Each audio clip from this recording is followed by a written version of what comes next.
ఈ రోజు స్వామివారి దగ్గర వందే భారత్ లో నామస్మరణ చేసుకుంటూ వెంకటేశ్వర స్వామిది వచ్చి శ్రీవారి పాదుగల మెట్లని ఎక్కుతున్నా. నాకు ఒకటే ఒక విన్నపం శ్రీవారితోటి, నాయనా ఇంకా చాలు నీ శాంత స్వరూపం. తండ్రి రాజకీయం చేసేస్తున్నారు భక్తిని కూడా. నేను ఇక్కడ రాజకీయ నాయకురాలుగా రాలేదు. ఒక సనాతన ధర్మ హైందవ స్త్రీ కింద భారతదేశ సాంప్రదాయము గుళ్లను గోపురాలను సంరక్షించుకోవాలనే తపనతోటి వేరే మతం వాళ్లు తీవ్ర స్థాయికి వెళ్లి వాళ్ళని సంరక్షించుకోవడమే కాకుండా మమ్మల్ని కూడా మలినం చేస్తున్న ప్రపంచంలో ఈ మాత్రమైనా నేను ఘోషించకపోతే ఎలా అని అనిపించి ఇంత దూరం వచ్చాను స్వామివారిని. అయ్యా మేల్కో తండ్రి, వైకుంఠవాస మహావిష్ణు, భూమి మీద అన్యాయం జరిగినప్పుడల్లా భూదేవి భారాన్ని తగ్గించడానికి వచ్చావు. ఇప్పుడు ఇది ఏమిటయ్యా? ఇది నీ భక్తులు కలియుగలు అంతకన్నా భయంకరంగా అన్యాయంగా అతప్పాతాళలోకి లాగబడుతున్నాం మేము. లడ్డూలో వరాహ రూపమైన నీది, నంది స్వరూపమైన పరమేశ్వరుడి వాహనము, గోస్వరూపమైన అమ్మవారిని మంచి మర్యాద విచక్షణ జ్ఞానం లేకుండా వాళ్ళ కొవ్వు పదార్థాలతో తయారైన నీ ప్రసాదము మా కర్మ దిగి మేము మా కర్మ ఖాళీ మేము తిన్నా నీకు పెట్టడం అంత దౌర్భాగ్యం ఏమిటి తండ్రి? ఒకళ్ళేమో 18 సార్లు వెనక పంపించేశామని అంటారు మా గవర్నమెంట్ టైంలో. మరి 18 సార్లు వెనక్కు పంపించినప్పుడు ఎందుకయ్యా ఇలాంటి పత్రం తీసుకొని నువ్వు బయటికి రాలేదు? నువ్వు ఈ పత్రం తీసుకొని బయటకు వచ్చింటే మేము ఆ రోజే ఇట్లాంటి ప్రాయశ్చిత్తాలు ప్రాయోపవేశాలు ఏదో చేసుకొని ఉండేవాళ్ళం కదా. ఆ దినమే స్వామివారికి ఏ మా చేతనైనంత హోమాలు పవిత్రత ఇక్కడ ఉన్న దాన్ని అంతా ఒక పవిత్ర స్థానం కింద మార్చుకోవడానికి మానవ ప్రయత్నం ఒకటి చేసేవాళ్ళం కదా.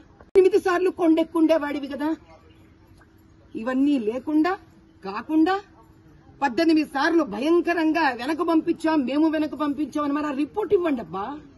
మేము అంతకన్నా అడగట్లేదు. 18 సార్లు రిటర్న్ వెళ్లిపోయి 3 సార్లు ప్రతిసారి టెస్ట్ శాంపిల్స్ అనే రిపోర్ట్ ఇది.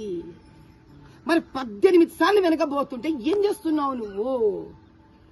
1300 కోట్లు కేవలం లడ్డూల మీదే ఆదాయం ఉన్నప్పుడు నువ్వు ఎందుకు ఒక గోశాలను ఇక్కడ పెట్టలేదు? ఆ గోవుల నుంచి వచ్చే స్వచ్ఛమైన నెయ్యితో ఎందుకు లడ్లు నువ్వు చేయించలేదు? ఎందుకు నువ్వు ప్రాయశ్చిత్తం చేసుకోలేదు? అయ్యో ఎంత కర్మ, నా హయాములో జరిగిందే ఇట్లాంటిదే నువ్వు ఎందుకు భావించలేదు? ఇంతే నేను అడుగుతున్నా. నేనేం పెద్ద ఎక్కువ అడగడంలే. ఒక సామాన్య భక్తురాలిగా ఒకటి అడుగుతా. 18 సార్లు రిటర్న్ అయిన రిపోర్ట్ చెప్పా చాలు. ఏమి వద్దు మాకు. అందులో ఏమేమి ఉన్నాయో చూద్దాం. దాన్ని బట్టి ఎవరు ఎంత మహానుభావులో తేలిపోతుంది. రేపు జగన్మోహన్ రెడ్డి గారు వస్తున్నారు కదా మేడం, దాని మీద మీరు అంటే రేపు డిక్లరేషన్ ఇస్తారా ఆయన? లేకపోతే అయ్యా వాళ్ళ చిన్నాన్న గారు అంటే వాళ్ళ అమ్మగారి చెల్లెలి గారి భర్త గారు ఆయన సుబ్బారెడ్డి గారు 2020 సెప్టెంబర్ 20వ తారీఖున అండర్ టేకింగ్ అనే ఒక ప్రక్రియను తీసి అవతల పారేశాడు. ఎందుకని? ఆయన టీటీడీ చైర్మన్ చేయడం జరిగింది. ఆ వ్యక్తి అండర్ టేకింగ్ అంటే నేను హిందువుని లేదా నాకు భగవంతుడి మీద నమ్మకం ఉంది అనే ఒక వ్యవహారాన్ని తీసి అవతల పారేసిన వ్యక్తి ఈరోజు అండర్ టేకింగ్ తీసుకోవడం ఏంటయ్యా? ఏమన్నా బాగుందా ఇది? తన హయాంలో అండర్ టేకింగ్ తీసి అవతల పారేసండి. దాని మీద నమ్మకం లేనట్టే కదా. దానిని ఇప్పుడు నువ్వు సంతకం పెట్టడానికి ఏమైనా పెడతారు ఆ వ్యక్తి. కాబట్టి ఎవరైతే ఇంత భయంకరంగా పాల్పడ్డారో వాళ్ళని తిరుపతిలోకి రానివ్వకూడదయ్యా. హిందువులందరూ అడ్డుకోవాలి అంతే. వెంకటేశ్వర స్వామి నమ్మకం లేకుండానే వెంకటేశ్వర స్వామికి అన్ని సార్లు నడిచి మెట్లెక్కి దండం పెట్టుకొచ్చాడా జగన్మోహన్ రెడ్డి గారు? ఎవరో ఎందుకు నిన్న కాక ఈ నెలలోనే ఆవిడెవరో సినిమా యాక్టర్ ఒక ఆవిడ వచ్చిందంట తిరుపతి, సాక్ష్యాలు ఉన్నాయి. ఆవిడ దగ్గర డిక్లరేషన్ తీసుకున్నారా మీరు? ఆవిడ పేరే క్రిస్టియన్ పేరు. ఎందుకంటే ఒక ఆడకూతురు గురించి పేరు ఎత్తి మాట్లాడకూడదు కాబట్టి మాట్లాడట్లా. నేను సాక్ష్యాలు ఉన్నాయి, తీసుకున్నారా అని అడుగుతున్నాను.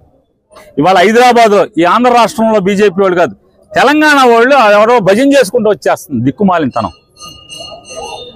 నీ హాస్పిటల్లో భజన చేయి, హాస్పిటల్లో దోచుకుంటూ ఉంటారు. మీ హాస్పిటల్లో ఎవరికైనా హిందువుకి ₹1 తగ్గించింది ఆవిడ? భజన రైల్లో భజన చేసుకుంటూ వచ్చావు.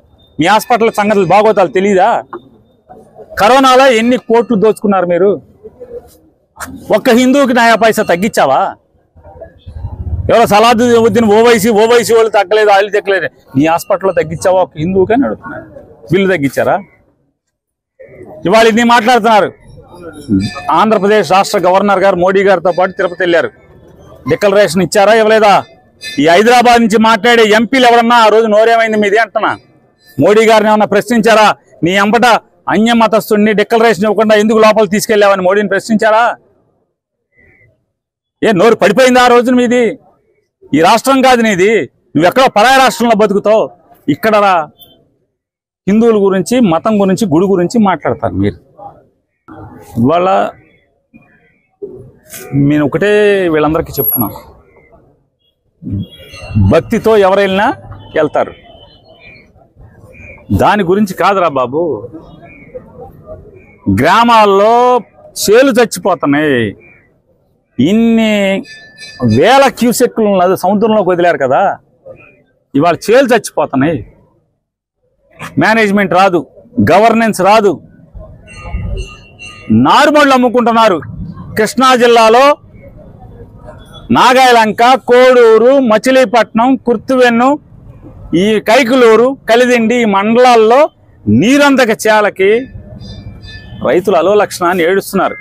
నీళ్లకి వరి మొక్క బతికించకుండా ఏడుస్తున్నారు. వాటి సంగతి చూడండి. జగన్మోహన్ రెడ్డి కారు వేసుకుని తిరుపతి వెళ్తే కోడిగుడ్లు వేయండి, లేకపోతే రంగు బాల్స్ వేయండి, రంగు జిమ్మండి కారు మీద. ఇది కాదురా బాబు, జనం కోసం పట్టించుకోండి. ఇన్పుట్ సబ్సిడీ పార్టీల పరంగా ఎవడింటి మీద జెండా ఉంటే ఆడికి నష్టపరిహారం రాసే దిక్కుమాలిన గవర్నమెంట్ని కట్టిపెట్ట